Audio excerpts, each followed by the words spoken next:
Israel में जब ज्यादातर लोग शनिवार की सुबह सो रहे थे तब उनके ऊपर हमला हो गया। हमास आतंकियों ने रॉकेट के जरिए हमला बोला, इसके साथ ही गाजा पट्टी में घुसपैठ की। इजरायली विदेश मंत्रालय ने कहा कि आतंकी संगठन को इस हमले की कीमत चुकानी होगी।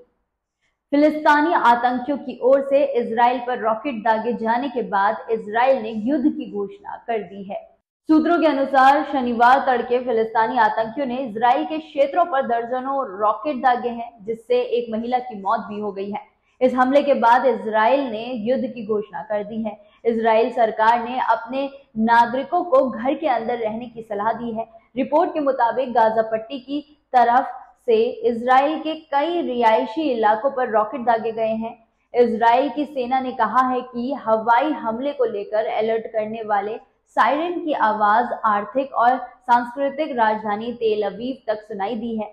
रिपोर्ट के मुताबिक शनिवार तड़के हुई ये बमबारी लगभग 30 मिनट तक चली। इजराइल के बचाव दल मैगन डेविड एडम ने कहा कि दक्षिणी इजराइल में एक इमारत पर रॉकेट गिरने से 70 वर्षीय महिला गंभीर रूप से घायल हो गई है। इसके अलावा एक 20 वर्षीय व्यक्ति भी मामूली रूप से घायल है। फिलिस्तीनी आतंकियों की ओर से इजराइल पर ऐसे समय में रॉकेट लॉन्च किया गया है जब हाल ही में गाजा और इजराइल की अस्थिर सीमा पर हफ्तों तक तनाव का माहौल बना रहा। फिलिस्तीनी आतंकी संगठन हमास के नेता मोहम्मद डैफ ने बयान जारी करते हुए कहा कि हमास ने इजराइल के खिलाफ एक नया सैन्य अभियान शुरू किया है। इस ऑपरेशन का नाम ऑपरेशन अल अस्का फ्लड रखा गया है। इस ऑपरेशन को शुरू करने के लिए हमास ने इजराइल में शनिवार तड़के 5000 रॉकेट दागे हैं। डेफ ने अपने बयान में कहा कि हमने ये फैसला किया है, अब बहुत हो गया। हम अभी फिलिस्तीनियों से इजराइल का सामना करने का आग्रह करते हैं। मोहम्मद डेफ को इजराइल ने कई बार मारने की कोशिश की है, लेकिन वो हर बार बच जाता है।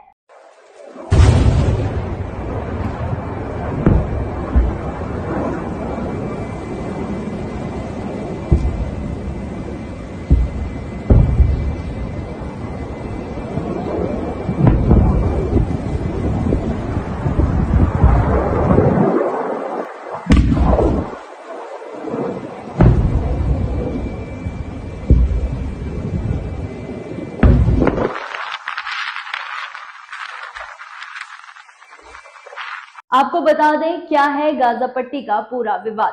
गाजा पट्टी एक छोटा सा फिलिस्तीनी क्षेत्र है। ये मिस्र और इजराइल के सेंट्रल मेडिटेरेनियन कोस्ट पर स्थित है।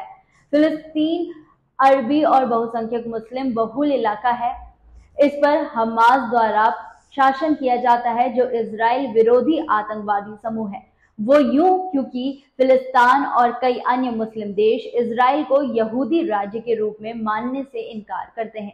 1947 के बाद जब यूएन ने फिलिस्तीन को एक यहूदी और एक अरब राज्य में बांट दिया था, जिसके बाद से फिलिस्तीन और इजराइल के बीच संघर्ष जारी है, जिसमें एक अहम मुद्दा ज्यूइश राज्य के रूप में स्वीकार करना है, तो दूसरा गाजा पट्टी है, जो इजराइल की स्थापना के समय से ही इजराइल और दूसरे अरब देशों के बीच संघर्ष का कारण साबित हुआ है।